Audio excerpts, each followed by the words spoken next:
Tasmai Shri Gurave Namaha.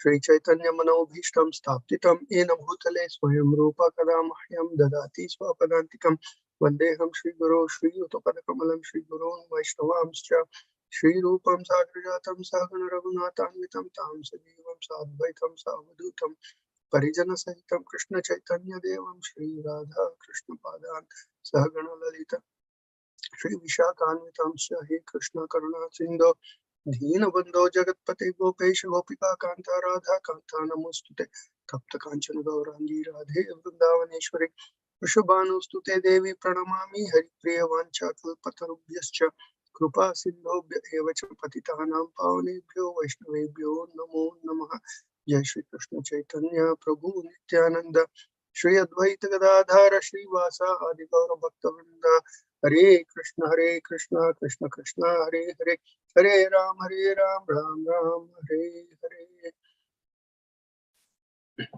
Namo Vishnu Padaya Krishna Prasthaya Bhutale Srimate Yesi Bhakti Vedanta Swami Iti Namine Namaste Saraswati Deve Gauravani Pracharine Nirvishesha Shunyavadi Paschatya Deshatharine Narayanam Namaskrityam Naram Chaiva Narottamam Devim Saraswatim Vyasam Tato Jayam Dhire Nashtaprayeshu Abhadreshu Nityam Bhagavata Sevaya Bhagavati Tamashloke Bhaktir Bhavati Naishtike Mukam Karoti Vachalam Pangom Langaiti Girim Yat Krupa Tamaham Vande Shri Guru Dhinatarinam.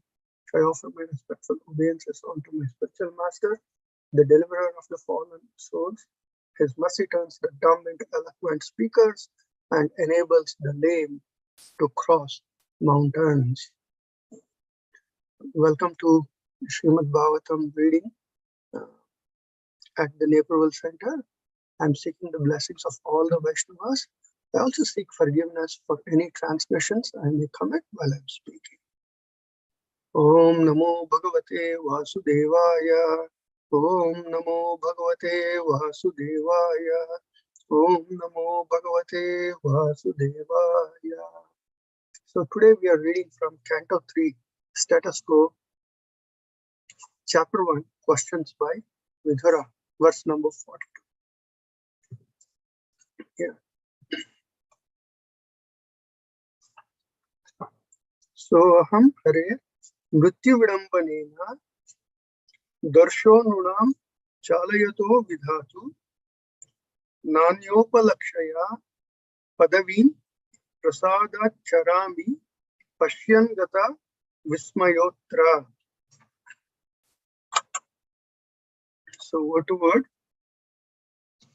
Saham, therefore, I, Hare, of the personality of Godhead, Mratya, in this mortal world, Vidambanena, without being recognized, Drisha, on sight, Runam, of the people in general, Chalaya, bewildering, Vidhatu, in order to do it, Na, not, Anya, other, Upalakshya, seen by others, Padavin, glories, Prasadat, by the grace of Charami, do travel, Pashyan, by seeking, Ghata, Vismaya, without doubt, Atra, in this matter. Translation by translation. I am not astonished at this, having traveled over the world without being seen by others. The activities of the personality of Godhead, which are like those of a man in this mortal world, for bewildering to the others, but I know of his greatness by his grace, and thus I am happy in all respects.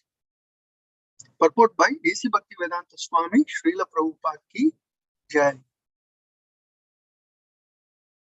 Although he is the brother of Dhritarashtra, Vidura was completely different. By the grace of Lord Krishna, he was not foolish like his brother, and thus his brother's association could not influence him. Dhritarashtra and his materialistic sons wanted to falsely lord it over the world by dint of their own strength. The Lord encouraged them in this, and thus they became more and more bewildered. But Vidura wanted to achieve sincere devotional service of the Lord, and therefore became a soul absolutely surrendered to the absolute personality of God. He could realize this in the progress of his pilgrim's journey, and thus he was freed from all doubts. He was not at all sorry to be bereft of his hair and home, because he now had experienced the dependency on the mercy of the Lord is a greater freedom than the so-called freedom at home. A person should not be in the renounced order of life unless he is firmly convinced of being protected by the Lord. This stage of life is explained in Bhagavad Gita as Abhayam Sattva Samshuddhi. Every living entity is factually completely dependent on the mercy of the Lord. But unless one is in the pure state of existence, he cannot be established in this position. This stage of dependency is called Sattva Samshuddhi, or purification of one's existence. The result of such purification is exhibited in fearlessness. A devotee of the Lord, who is called Narayana Para, is never afraid of anything because he is always aware of the fact that the Lord protects him in all circumstances. With this conviction, Vidura traveled alone, and he was not seen or recognized by any friend or foe. Thus, he enjoyed freedom of life without obligation to many duties of the world. When Lord Sri Krishna was personally present in the mortal world in his eternal blissful form of Shama Sundara, those who were not pure devotees of the Lord could not recognize him or know his glories. Avajananti Mam Muda Manushyam Tanu Ashritam, Bhagavad Gita 9.11. He is always bewildering to the non-devotees, but he is always seen by the devotees by the dint of their pure devotional service to him.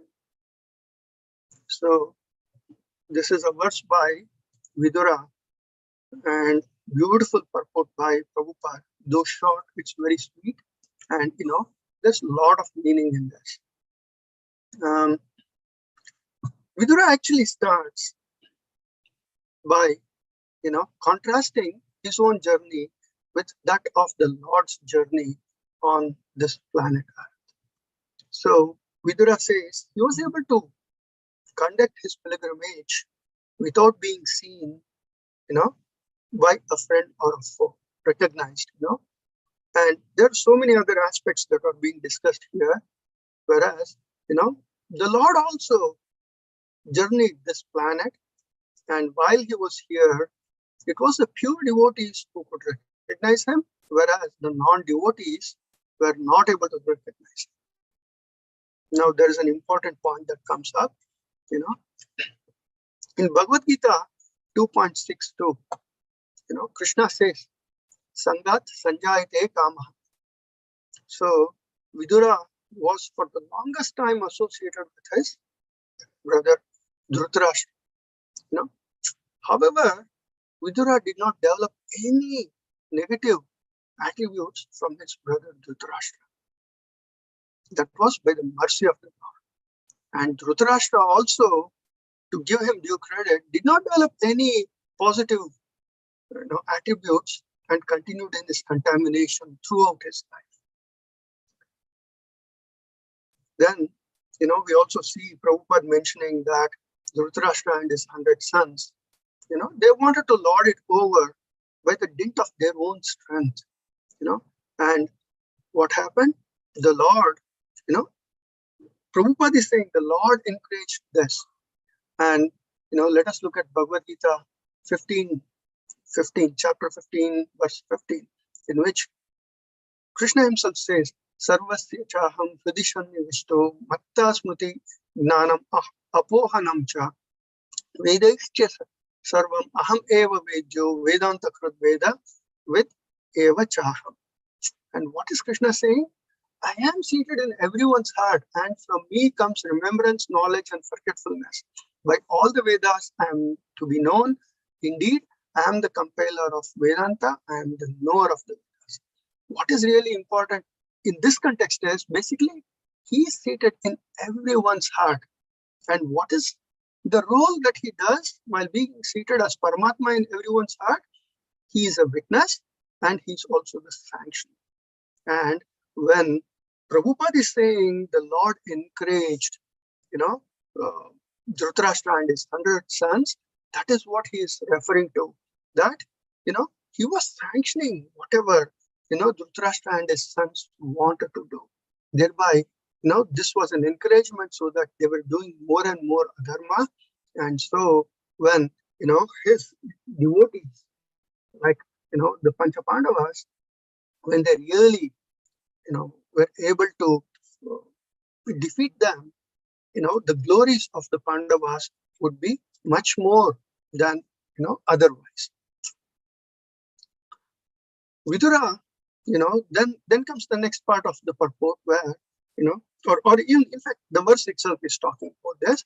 Vidura renounced his home and heart and walked away. And this was possible only because he was surrendered to the Lord. This is also called Sharanagati. Let us look at this verse.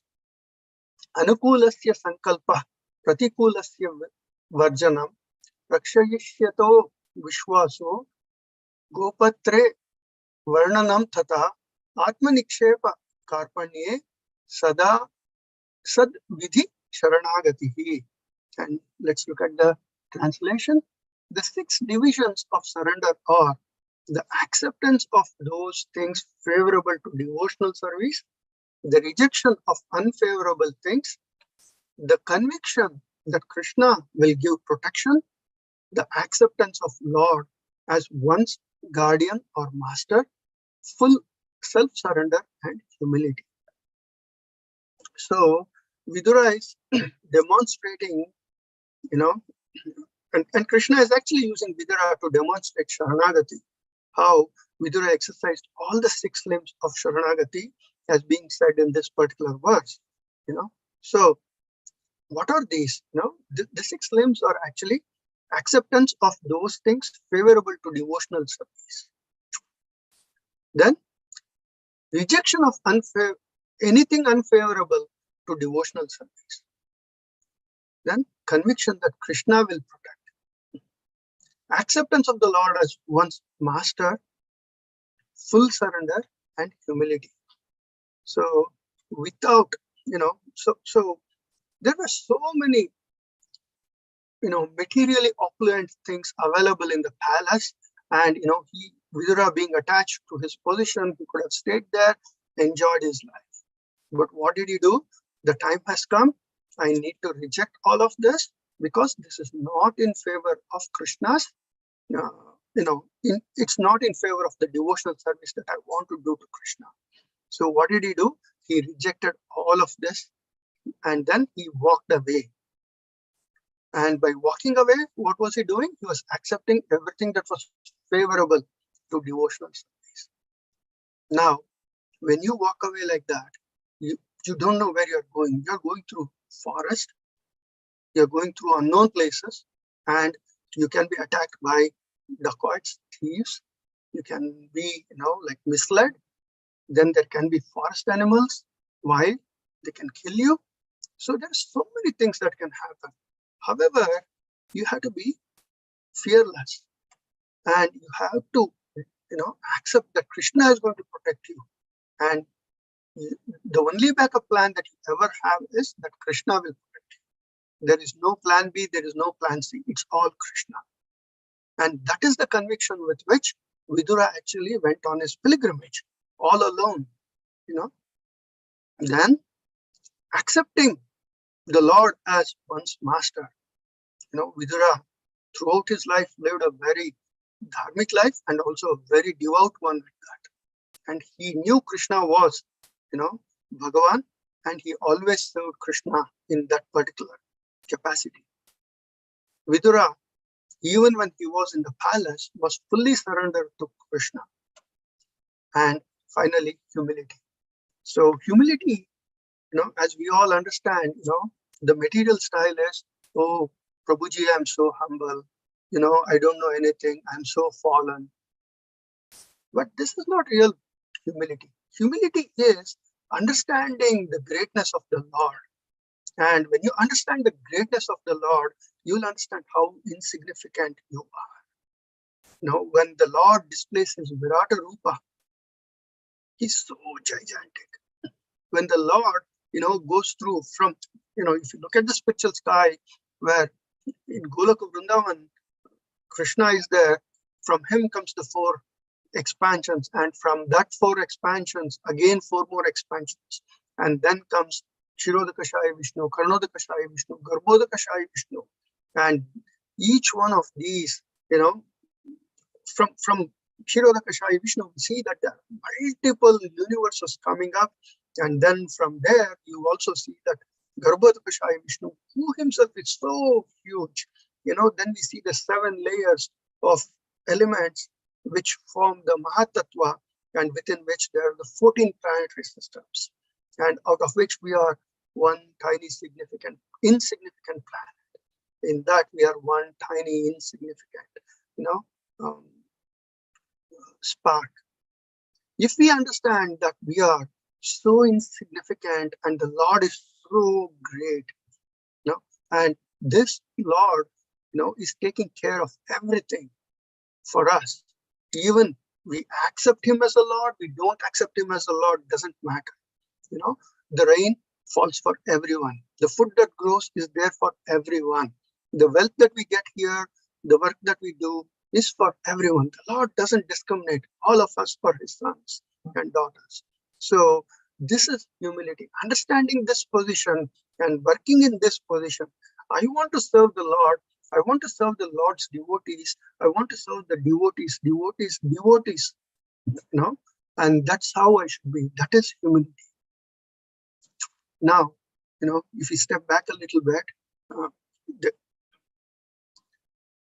Vidura is also talking about how the Lord bewildered, while he was here on the earth. The Lord, Krishna, he actually bewildered both the devotees and the non-devotees equally. For some he used Yogamaya, and for others he used Mahamaya. That was the only difference. But Krishna bewildered everyone. So he's also a mystic and he's inconceivable. What Bhishma does is, in the 9th chapter of the 1st canto, he explains the inconceivability of the Lord. What does he say? He says, number 1, Krishna is Bhagavat, he is Sakshat Bhagavan, the supreme personality of Godhead. Then he says, Krishna is Adyo Narayana, the original Narayana, the source of all incarnations and expansions. Then Krishna is Puman, the supreme enjoyer. And then he says, Krishna is Mohana Mayaya, bewilders everyone by his Maya Shakti. There, I want to recall 6 occasions when Krishna bewildered others. And the first one was the Mrit Bhaksha Leela. What is this? This is the eating of mud by Krishna. What happens? One fine day morning, all the Gopas run to Yashoda Mata and complain to her that Krishna is eating mud. And Balrama is also with them. So what happens? Balrama also says to his mother, Krishna is eating mud. So Yashoda Mata decides to go and check. She goes to Krishna, catches hold of him while he's putting mud into his mouth. And she asks Krishna, you're eating mud? Krishna says, no, I am not eating. How can you say that? All these Gopas are telling that you have eaten mud. He says, yeah, today morning we all played a game and they all lost. They are all jealous of me now, so they want to do this to me. Then Yashoda Mata gets a little amused. She says, that can't be true. Even, Davji, your elder brother, Balram is saying that you are eating mud. Then he says, yeah, Balram was also with them when he lost. So they all want to take this pleasure of me being scolded by you or punished by you. That's all that is happening. Can't you believe? Now this amuses Yashoda Mata very much. With a stick in her hand, she says, okay, open your mouth. I want to see what's going on. Then when Krishna opens his mouth, what does he see? He sees the entire spiritual world. No? And then as it expands and expands, in one tiny corner, there is the cloud of material energy. And that expands. Then there is Garbhodakashaya Vishnu. And then that expands, then the 14 planet systems. Then within that, Earth. Then comes Nandigram, Bharatavarsha, after Bharatavarsha, Bharatakande, and then the tiny Nandagram. And within that, there is all these gopas and gopis. And then she sees herself going and catching hold of Krishna and asking him to open the mouth. Now, Yashoda Mata starts thinking, what am I seeing? Am I in a dream or is this even true? And as she starts thinking, is this really my son Krishna or is he the Supreme Lord? At that point, what Krishna does is he doesn't want to lose the motherly love that Yashoda Mata has for him. So he bewilders her. And what he does, he says, oh, I'm so hungry. Can you feed me? And he starts, rubbing his eyes, crying, and all those things. And Yashoda Mata completely forgets everything that has happened. And she's so much in love with Krishna, she carries him and starts. The second one, I think I have to speed up. The second one is Damodara Leela. We all know this, So again, Krishna is very naughty and mischievous. He has broken the pots and he has fed all the monkeys and all of this. Mother Yashoda is really mad at him. She's running after him, trying to catch him with a big stick. Krishna is running with his, rubbing his eyes, tears dropping out of his eyes. All of this is happening. Finally, she catches him. Then she decides to tie him to a mortar. She gets the ropes. She tries to tie it. The rope is 2 fingers short. She again gets more rope. Still 2 fingers short. So until Krishna allows her to bind, she is trying to bind with more and more rope, but it's not possible. This is how Krishna actually bewilders Mother Yashoda a second time. Then there is the third one where it is Brahma Vimochana Leela, where Brahma wanted to test this little cowherd boy Krishna, but what happens? He ended up being tested himself instead, because Krishna could very easily replicate the cowherd boys that Brahma had kidnapped. And Brahma himself was now in doubt. Did I really kidnap them or not? He goes back and checks. He comes and sees. No, he sees the exact number, the same gopas, the same, calves and other things. So Brahma himself is, bewildered by Krishna. Then, the more, what do you say, very tragic, the Draupadi Vastraparanam incident, where, this this huge Dushashana is trying to, disrobe Draupadi in the Kuru Sabha. And Draupadi, until she surrenders, she's trying to struggle with her own, with her own strength. But that is not possible. Even though she is also powerful, she's not as powerful as Dushashana is. So finally she gives up and she says, Krishna, you are my protector. You please take care of me. And she lifts her hand and prays to him. And that gesture, what happens is Krishna starts providing unlimited, amount of cloth. Dushasana now trying to pull this unlimited cloth. He keeps on pulling. The entire Kurusabha is watching.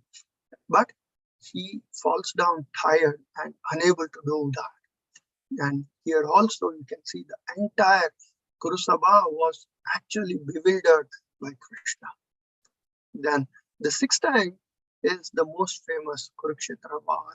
Arjuna is completely bewildered and he doesn't want to, fight the battle. And what does Krishna do? Krishna speaks Bhagavad Gita, entire 700 verse to him, and then he narrates.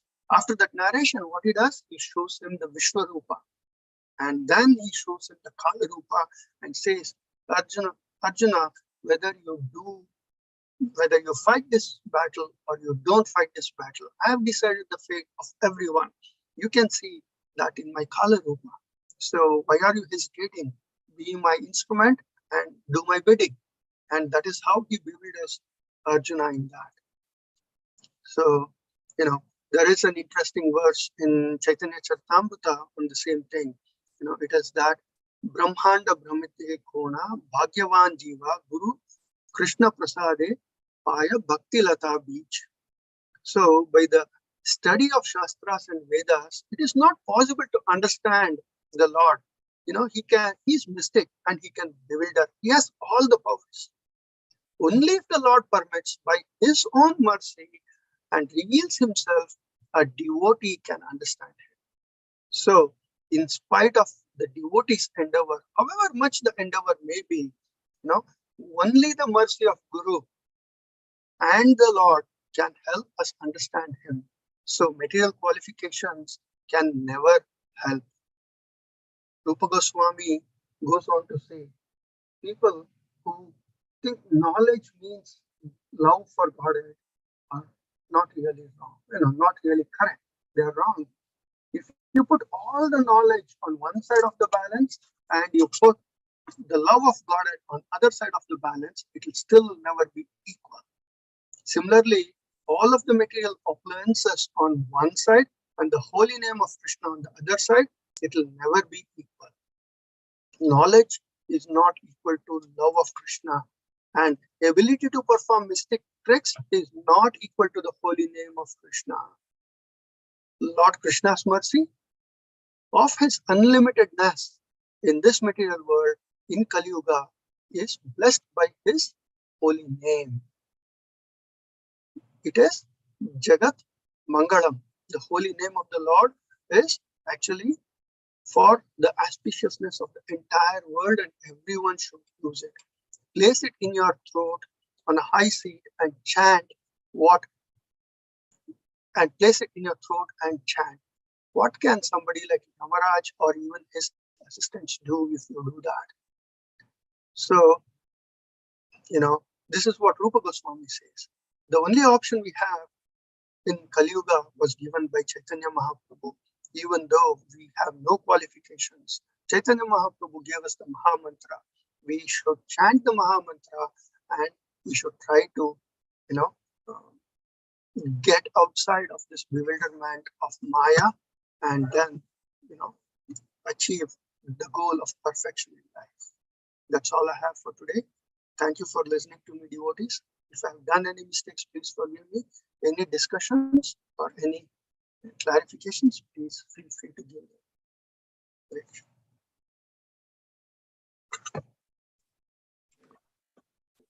Hare Krishna, Prabhu, please accept my humble obeisances. All glories to Guru Maharaj, Srila Prabhupada.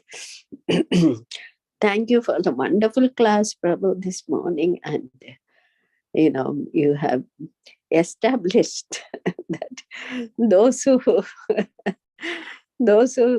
have their own conjectures about I can do this and still be a devotee, or slowly letting time pass and never reaching perfection for how many ever years. So it was a big lesson. Thank you so much. It was very wonderful. So much Katha Amrita. Thank you so much. Hare Krishna. Hare Krishna Mataji. I saw Balram Prabhu's hand also up. Hare Krishna Prabhu, Dandavat Pranam. I thought I am realized and already perfected, but based on your class, I'm sorry. Why did you do this for me, actually? You said you made me some mistakes, forgive me. You have to forgive yourself now. Because I thought I'm already realized and perfected, but you made me realize that I'm not. Thank you for that. And so a couple things, Prabhu. Couple things. Yeah. if somebody has, we need to be with the devotees, we need to do serving, okay, where it's like everyday recording, okay, do this, be in the association of devotees, go into the temple, serve, then you will get Krishna. It's okay. Sometimes what happens is you keep hearing every day again, oh, the same topic, same topic. No, there is nothing changed, same topic. So, but how do we imbibe in our heart? I don't know. That's a different question. But if somebody is trying to serve, there are two things. Somebody is forced to serve. Somebody is given a chance to serve. Somebody who is willing to serve is not given a chance to serve. Right? So in these three scenarios, how do we understand that? Is this a karma or is it a willing? Because Krishna will give you anything in your heart. Krishna is sitting in your heart and always he sanctions your, especially if you are trying to serve Krishna, he will sanction that service. Okay. But even though you have that service attitude, but you won't get service. So how do you understand that point? Okay, Prabhuji. Before I start on this, Prabhuji, you said you are bewildered. If that is the case, then I learned everything under you, so I am also even worse than that. so please help me also. Coming to your question about having the willingness to serve and not getting the opportunity to serve, Prabhuji, at least in my little understanding that I've got. Unless Krishna's mercy is there, we will not get the opportunity to serve, even though we are willing to serve. There are so many instances in Bhagavatam and other scriptures that the devotee is ready to serve the Lord, but the Lord keeps on testing for either maybe the Lord is just making it much sweeter, or though the attitude to serve is there, the heart is not pure enough. I don't want to pass judgments, so I don't know. Just thinking in those terms, unless the Lord himself gives the mercy, I don't think we will be able to serve Prabhuji. Okay. Sorry, Prabhuji, if it's not correct, please correct me. I don't know I'm not sure. I did not. Yeah, see, again, it's perspective also. But even I am struggling for that answer. But see, one thing I understand, Prabhu, when you look at the Saligram Shila, somebody is having a Saligram Shila in the box. Okay, that means there is a bottom covering, upper covering, both the coverings. But when you open it, there is Saligram inside. Somebody will look at, hey, what kind of box is it? It's a box, that's all. But when you open it, there is a Saligram inside. So what I understand is the devotees, the upper lid and the lower, especially in that box, lower and upper, those are nothing but the devotees of Krishna. And Saligram is Krishna. That means if you look at Srimad Bhagavatam, the whole, why only 10th canto of Srimad Bhagavatam is there to relish. But there are a lot of other stories. Vasudev put together so many devotee stories. So what do we need to understand is, if you are with the devotees of Krishna, then you will learn to act in a way that you can serve Krishna. So without devotees, you cannot see Krishna inside. So that means, you know what I mean, right? The covering is there. The covering is, how do you reach Krishna? Is through devotees. So even Bhagavatam also, there are a lot of devotees katha. So you understand the devotees katha, then you can understand Krishna. That's the Saligram box example. Okay, that's a example. So one way, what I think is, even though you will to serve, there are some obstructions to serve. Is that in our heart, or it's like an outside thing? I don't know. Okay. Even though you're willing to serve, but sometimes it may not permit you to serve. Yes. So I don't. That's the catch 22 for me. I don't know that. And then another thing you talked about the end of your lecture, that the best is the Mahamantra. So I was thinking and heard few times that anarpita charim chirat karunaya vatirna kalo samarpitam unnato jwala bhaktim swabhaktim shriyam arihi purahta sundara kadamba sandipitaha sada hridaya kandare sachidananda. That particular verse, if you look at it, it is being said, out of all the mantras, there are so many mantras, and there is a Nama mantra. But out of so many mantras, why Hare Krishna Maha Mantra is very, very, very, very auspicious in the age of Kali?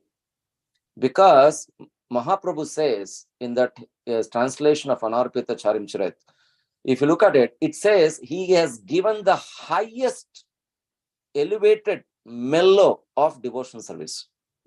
No one, in any of the ages, there were so many mantras people used to chant with thousands of years and austerity, etc.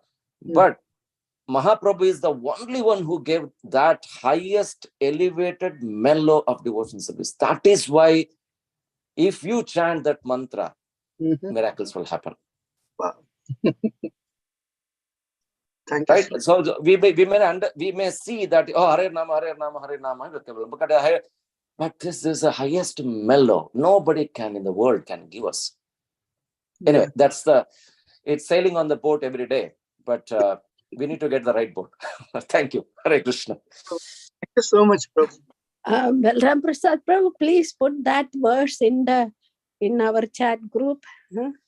This one about the Hare Krishna Maha Mantra, the glory of it. Anarpitam. Thank you. Okay, Mataji. Hare Krishna. Thank you so much, Mataji. I was also about to ask. Yeah, thank you so much. Any other devotee wanting to give some nectar? Hare Krishna Prabhu, please accept my humble obeisances always to Srila Prabhupada. Thank you so much. I really liked your class. The pastimes, it was very, very attracting. Yashoda and all other devotees' bewilderment. It's just so sweet. Actually, the other point about the humility, how you have brought up the 6 limbs of surrender, and I really like the message about the humility. It's not with respect to keeping us at the center, but how great the Lord is, seeing our insignificance with respect to Him. So that was the perspective change. That was really helpful. I don't know much, but as Balram Prasad Prabhu was sharing, these two things were coming together for me. So Krishna may bewilder us sometimes. And, in that perspective of seeing Krishna's plan, we may feel that, okay, I really want to do this service. Why is Krishna not allowing? I have been going through something like that for past 2.5 or 3 years. Like, day in, day out, Krishna, I really want to do this. And it doesn't happen. It doesn't happen. It doesn't happen. I'm like, what am I supposed to? Do I continue to desire and continue to work on that, or just leave that? So it's not easy, Prabhu, as you're bringing up. But one thing I'm understanding based on what I'm hearing is Krishna may not allow us to serve in that capacity, whatever we are desiring is the best or whatever we think we need to do. But nevertheless, He doesn't stop us from serving. It may be in different shape, different form, different size. But I think if you're open, Krishna will show that up. So that was one thing that was coming. And the other thing, Balram Prasad Prabhu, yesterday we were talking to Gopal Hari Prabhu about the class, Arjuna was describing how Krishna has saved them so many times. But why not during the dice game? Why it has to come all the way for them to even, for the Shashana to first of all bring Draupadi in there? I always get she has to go through so much. Of course, Prabhu was mentioning in the class, Krishna actually regretted that I should have gone sooner. I have put her to so much of that anxiety and, pain. So I was talking to Prabhu, why is that? And then, Gopal Hari Prabhu was saying, first thing, pure devotees don't want to keep taking the service from Krishna. So they could have prayed and he could have come and changed the dice or whatever, they could have won. But they have a greater purpose. That is one thing. The second thing is the devotee will pray to the Lord only when it is obstructing the service. Like really, they can't continue. Draupadi's situation is like that. It's like a life and death kind of a thing. But them losing the kingdom and going through the sufferings and coming back, that's not that kind of a serious thing.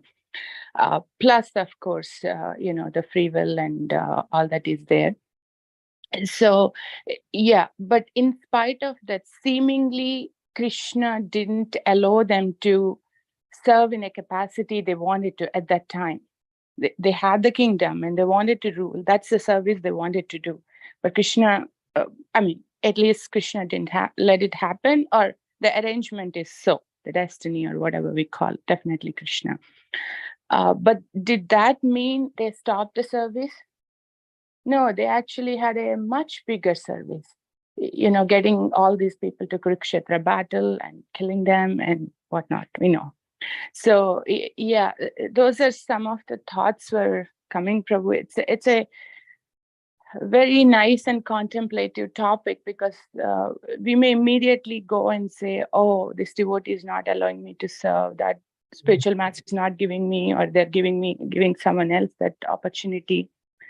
But I think we can actually see where is our unique gifts from Krishna. Where is that we can contribute the best? What is that Krishna wants me to do in this situation? These are some of my contemplations. I'm sure Balaram Prasad Prabhu, all this, but I'm just, sharing whatever thoughts I'm hearing. Yeah. Thank you, Prabhu. Thank you for bringing that up. Hare Thank Krishna. you, Thank you, Mataji. See, now that is why we have this kind of a so closed circuit Bhagavatam class to even open up and speak and get some answers. It's not that I know, doesn't matter, right? Because even if I know, suddenly something pops up in my mind. Back of my mind, maybe I know my answer, but I don't know that particular point. I'll just pop up. Even yesterday, I asked Jagadananda Prabhu one question. Okay, Krishna is allowing us to do, the answer might be humility, because we cannot serve Krishna directly. We have to go through the devotees. Then I asked a question to Jagannatha Prabhu. What is the purpose? What is the reason Krishna is making that happen? Why is like that? Why don't I go to Krishna directly? He's telling, go. No, don't come to me. Go there and serve. Yeah, there is a process. We have to go through the devotees. But what is the reason behind it? I have no idea. Like that, it pops up sometimes. Anyway, I have a meeting in another 1 minute. Thank you, Mataji, for bringing up that. Just one quick thing on what both you, Balaram Prabhu and Amritkeli Mataji said. See, we are all very fortunate. We are in the Naperville congregation trying to, inaugurate the temple now. There is so much of service, not one, two. We want each devotee to do like 5 multiple different services at the same time. So the question of I want to do this particular service may be a little, difficult, but I think we all have quite a few services, and we should all be, really, we are all fortunate to be in this place. Thank you, everyone. So, I also have to jump into another meeting. Thank you so much. Vancha kalpatarubhyasya kripa sindhobhyo patitanam pavnebhyo vaishnavebhyo namo namaha ananta koti vishnu vaishnavam ki jai. Hare Krishna. Hare Krishna.